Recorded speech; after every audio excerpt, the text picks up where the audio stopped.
Hello everyone. आज हम हिंदी संपूर्ण राउंड 2 इसका मॉडल आंसर डिस्कस करेंगे। ओके, ग्रुप टेस्ट जो आपने अभी दी उसका मॉडल आंसर आज हम डिस्कस करेंगे। पहला ही प्रश्न गद्य विभाग से, आकलन कृति। गोपाल प्रसाद द्वारा उमा से पूछे गए सवाल, इसकी आकृति आपको पूर्ण करनी थी। ये सवाल पूछे, सवाल यानी प्रश्न, तो इसका उत्तर प्रश्नवाचक स्वरूप में ही लिखना है। तो जो पैराग्राफ दिया है उस पर ये प्रश्न निकल कर आते हैं। ये सवाल पूछे थे गोपाल प्रसाद ने, कुछ गाना बजाना सीखा है? तुमने पेंटिंग वेंटिंग भी सीखी है? सिलाई वगैरह आती है? कुछ इनाम विनाम जीते हैं? ये चारों प्रश्न लिखने के बाद क्वेश्चन मार्क देना अनिवार्य है। इसके बाद अपना परिच्छेद था और फिर दूसरी आकलन कृति, इस पर कारण लिखिए। पहला कारण पूछा था कि एकाएक गाते गाते उमा रुक जाती है। तो शंकर की झेपती सी आंखों से जब उमा की आंखें मिल जाती है तो उमा एकाएक गाते गाते रुक जाती है। रामस्वरूप उमा को थोड़ी देर और बैठने को कहते हैं। इसका कारण यह था कि शंकर की असलियत उमा पहले से ही जानती थी, अतः उसे वहां बैठने में कोई दिलचस्पी नहीं थी, इसलिए वह अंदर जाने को बढ़ती है। तो राम स्वरूप उमा को थोड़ी देर और बैठने को कहते हैं।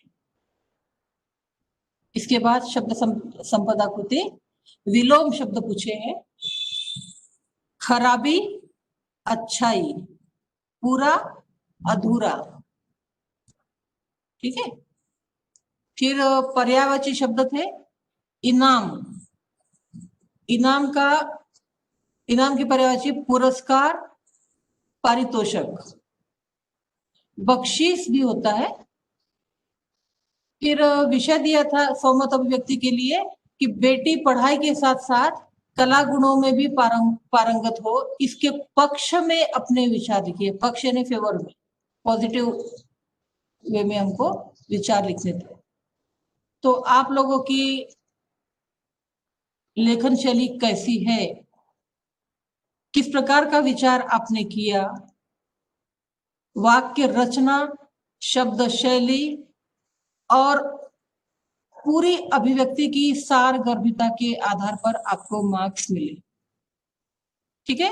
और इसे ये स्वमत था, प्रत्येक का इंडिविजुअल है, स्वतंत्र मत होता है, इसलिए एक जैसे उत्तर किसी के भी नहीं होने चाहिए। सबके विचार अपने अपने अलग हो सकते हैं, इसलिए सबके वाक्य रचना भी अलग ही होती है। ठीक है, उसी आधार पर आपको मार्क्स मिलते हैं। फिर गद्य विभाग का ही दूसरा प्रश्न हमारा फिर दूसरे पाठ के परिच्छेद पर था और इसकी पहली आकलन कृति, उस परिच्छेद के कुछ वाक्य मैंने दिए थे जो सही क्रम में नहीं थे। तो कृति आपको ये दी थी। प्रश्न मेरा ये था कि निम्नलिखित वाक्यों को उचित क्रमानुसार फिर से लिखिए। क्रमानुसार यानी क्रम के अनुसार, सही सीक्वेंस के साथ आपको फिर से लिखने। तो सही सीक्वेंस ये था जो आपको क्वेश्चन पेपर में दिए, वो डिस्टर्ब करके दिए थे, ऊपर नीचे थे। तो सही सीक्वेंस ये था कि पहला वाक्य था, हमने गहने दे दिए। दूसरे दिन वे अपनी पीड़ा न रोक सके, तुम्हारे बदन के भी सारे गहने उतरवा लिए, आप उन गहनों की चिंता न करें। इसके बाद ये परिच्छेद था और इसी परिच्छेद पर फिर दूसरी आकलन कृति थी, कारण लिखिए। शास्त्री जी की पत्नी ने गहने दे दिए। इसका कारण, ये गहने क्यों दे दिए? इसका कारण ये था कि अपने पति की प्रसन्नता में ही स्वयं की प्रसन्नता मानते हुए शास्त्री जी की पत्नी ने गहने दे दिए। फिर दूसरा था, शास्त्री जी अपनी पीड़ा न रोक सके, पत्नी को नए गहने न लाकर बदन के सारे गहने उतरवा लेने और लोक निंदा के भय के कारण शास्त्री जी अपनी पीड़ा न रोक सके।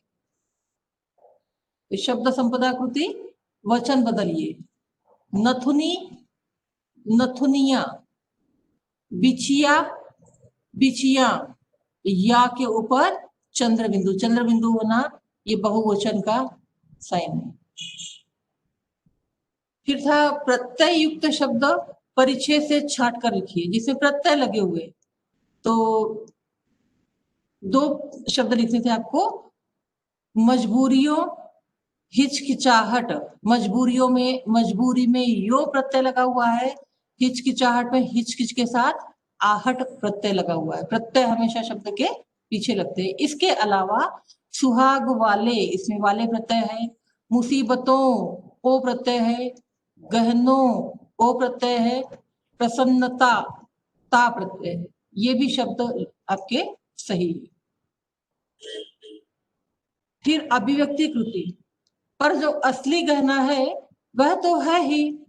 इस कथन के आधार पर भारतीय नारी का चित्रण अपने शब्दों में 8 से 10 वाक्य में लिखिए। तो भारतीय नारी के ऊपर जो संस्कार होते हैं कि हमारा पति ही परमेश्वर है, उसका सुहाग जब तक जीवित है तब तक ही वह सजने धजने की अधिकारी है, और इसीलिए पति सबसे बड़ा गहना है जिसके कारण वो अपना श्रृंगार कर सकती है। इस आधार पर आपको ये पूरा प्रश्न यानी अभिव्यक्ति कृति आपको लिखनी है।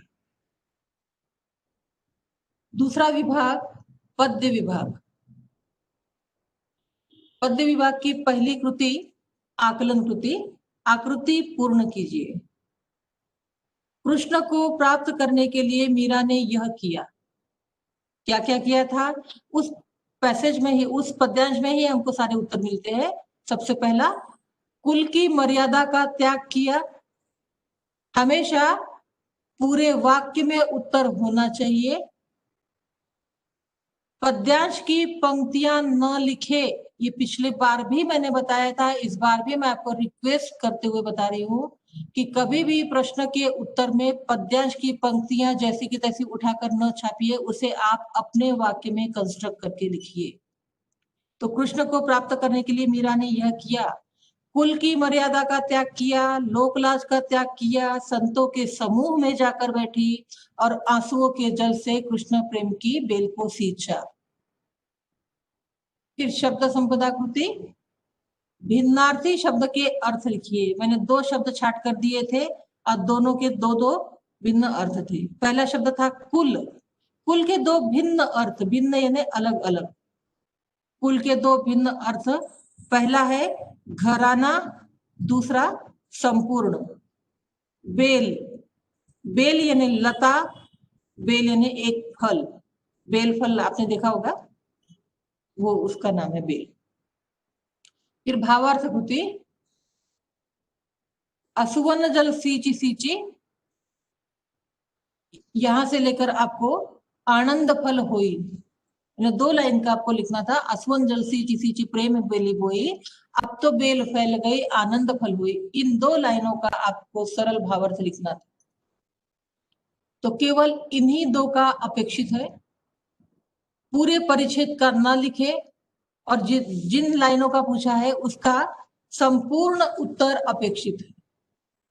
इन 2 लाइनों का सही और समर्पक अर्थ ये होता है कि प्रस्तुत पंक्तियों में मीराबाई के कृष्ण के प्रति अनन्य प्रेम के दर्शन होते हैं। अत्यंत दुख, प्रताड़ना, आलोचना इत्यादि सहकर भी मीरा ने कृष्ण की भक्ति नहीं छोड़ी। समाज द्वारा प्रताड़ित होने पर भी दुखी मीरा के आंसू बह निकलते थे। इसलिए वे कहते हैं कि उनके शरीर के प्रत्येक अंग में कृष्ण भक्ति के प्रमाण मिल सकते हैं। उन्होंने कृष्ण प्रेम का जो बीज अपने हृदय में बोया था, अब वह पनप कर सर्वांग में बेल के रूप में आच्छादित हो गया है। इस बेल को उन्होंने अपने आंसुओं से सींचा है। अब बेल परिपक्व हो चुकी है, अब इसमें फल लगने की बारी है। अब इस बेल से जो फल प्राप्त होगा वही सच्चा आनंद है, यानी आनंदमयी फल की प्राप्ति होगी। ठीक है। इसके बाद पद्यांश का दूसरा प्रश्न था, दूसरे पद्य पर आकलन कृति। पद्यांश पढ़कर ऐसे प्रश्न बनाइए जिनके उत्तर निम्नलिखित शब्द में हो। इस बार ये जो पंक्तियां दी थी ये गजल से दी थी। तो पहला प्रश्न बनाना था आपको आईना शब्द के ऊपर। गजलकार पत्थरों के शहर में क्या बनकर दिखने को कहते हैं? Question mark. दूसरा था जुगनू। जुगनू के ऊपर प्रश्न बनाना था। मैं भी तुम्हारे साथ हूं ऐसा किसने कहा? ठीक है। इसके बाद आपको गजल के 3 शेर दिए थे और इसी पर आधारित आपकी शब्द संपदा कृति। पद्यांश में से समान प्रत्यय वाले शब्द छाट कर लिखिए। समान यानी एक समान प्रत्यय होने चाहिए। जलकर, बनकर। ये जल और बन इन दोनों शब्दों में समान प्रत्यय कर लगा हुआ है। उपसर्ग लगाकर नए शब्द बनाइए। जो शब्द मैंने दिए थे इस पर अब आपको उपसर्ग बनाने थे। शक्ल। उपसर्ग हमेशा शब्द के पहले लगते आपको मालूम है। तो शक्ल को हम उपसर्ग लगाकर लिखेंगे, हम शक्ल। वक्त, बेवक्त। फिर अंतिम पद का सरल भावार्थ लिखिए। अंतिम पद था हमारा, एक जुगनू ने कहा मैं भी तुम्हारे साथ हूं, वक्त की इस धुंध में तुम रोशनी बनकर। गजलकार कहते हैं कि व्यक्ति को जुगनू की तरह स्वयं प्रकाशित बनना चाहिए और दूसरों के अंधकारमय जीवन को उजाला देने के लिए उसका साथ देना चाहिए। जीवन में वक्त एक सा नहीं रहता। जब कभी निराशा रूपी अंधकार छा जाए तो संकुचित मनोवृत्ति को छोड़कर दीन दुखियों के प्रति समानता का व्यवहार करना चाहिए। ठीक है। यहाँ हमारा पद्य विभाग कंप्लीट होता है। इसके बाद तीसरा विभाग पूरक पठन पर आधारित। तीसरा प्रश्न पूरक पठन। पूरक पठन पर भी पहला प्रश्न आकलन कृति और किसने किससे कहा, ये परिच्छेद पर प्रश्न दिए थे। तो पहला ही वाक्य, किससे बात करती है बहू? ये वाक्य कहे थे चाची ने मंझली भाभी से। इसमें दोनों उत्तर अपेक्षित है। किसने, चाची ने। किससे कहा? मंझली भाभी से। तो सही उत्तर आप पूरे वाक्य में ऐसे ही लिखेंगे, चाची ने मंझली भाभी से कहा। दूसरा दिया था मैंने, माँ आज सिरचन को कलेवा किसने दिया है? लेखक ने अपनी माँ से कहा। फिर परिच्छेद था आपका और इस पर आपकी अभिव्यक्ति पूछी गई थी कि अपने काम में मगन सिरचन को खाने पीने की सुध नहीं रहती। इस वाक्य के आधार पर सिरचन की काम के प्रति लगन को अपने शब्दों में 8 से 10 वाक्य में लिखिए। तो काम के प्रति सिरचन की जो लगन थी परिच्छेद के आधार पर आप सही वाक्य रचना करते हुए उत्कृष्ट भाषा शैली के साथ अभिव्यक्ति लिखने के लिए आप स्वतंत्र थे। ठीक है। और जैसे आपने अभिव्यक्ति लिखी है, आपका उत्तर जितना उत्तम है, जितना आकर्षक है, उतने अच्छे आपको मार्क्स मिले। चौथा विभाग था हमारा भाषा अध्ययन का। निम्नलिखित शब्द का शब्द भेद पहचान कर लिखिए। भयभीत, ये था विशेषण। इसमें आपको उपभेद लिखने की आवश्यकता नहीं है। आपने केवल विशेषण लिखा तो आपको पूरे 1 मार्क्स मिलते हैं। निम्नलिखित अव्यय का भेद पहचान कर सार्थक वाक्य में प्रयोग कीजिए। 2 अव्यय दिए थे और कोई एक आपको प्रयोग करना था। चुपचाप, ये था, इसका भेद था क्रिया विशेषण अव्यय, और के अनुसार ये है संबंध सूचक अव्यय का भेद। और वाक्य बनाने के लिए आप सब दोनों में से किसी एक वाक्य पर आपको मार्क्स मिलेंगे। फिर उचित विराम चिन्हों का प्रयोग करते हुए वाक्य फिर से लिखिए। लक्ष्मी चल अरे गौशाला यहाँ से 2 किलोमीटर दूर है। ये बिल्कुल सिंपल वाक्य मैंने दिया था। अब इसे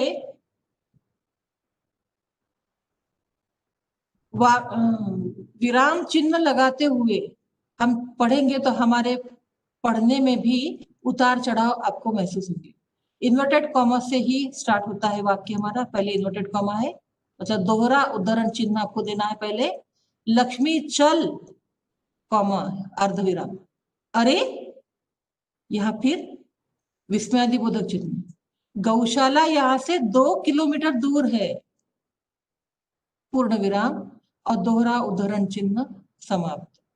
ऐसा यहाँ पर हमें विराम चिन्ह लगाने थे। ठीक है, तो 4 विराम चिन्ह लगाने थे, 1/4 मार्क आपको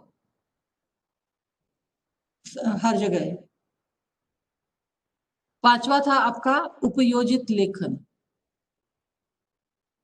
उपयोजित लेखन में इस बार मैंने आपके पत्र की प्रैक्टिस देखनी चाहिए, इसलिए पत्र दिया था। विषय बहुत ही बिल्कुल ज्वलंत टॉपिक पर मैंने दिया कि पुनीता गायकवाड़ 87 आकाश विहार जयताड़ा रोड नागपुर से पतंजलि औषध भंडार गायत्री साधना केंद्र हरिद्वार को पत्र लिखकर कोविड-19 के बचाव हेतु औषधियां मंगवाते हुए पत्र लिखता या लिखती है।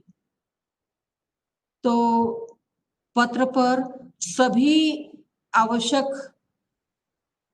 बातें, उनका पद, दिनांक, पद, पता, विषय संबोधन, विषय की व्याख्या, विषय विस्तार, प्रेषक के हस्ताक्षर, प्रेषक का नाम, पता, ईमेल आईडी और पत्र की भाषा, ये सब देखते हुए आपको मार्क्स दिए गए। ठीक है, अगर आपको मार्क्स कम मिल रहे हैं तो हमारी कहाँ गलती हो रही है, इस पर आप अपने आप को चेक कर सकते हैं। विषय विस्तार और विषय की व्याख्या, इन दोनों में ही अक्सर गलतियां हो जाती हैं। और पत्र हमेशा 3 परिच्छेद में लिखा जाना चाहिए, ये मैं बार बार आपको बताती हूँ, इस बात की ओर भी ध्यान देना। ईमेल आईडी आपको दिए गए नाम पर ही लिखना है, यानी इसमें पुनीत या पुनीता गायकवाड़ दिया है तो आपको इसी नाम पर ईमेल आईडी बनानी है, XYZ ABC 1 2 3 करके आपको नहीं देना। ठीक है, ओके, थैंक यू बेटा।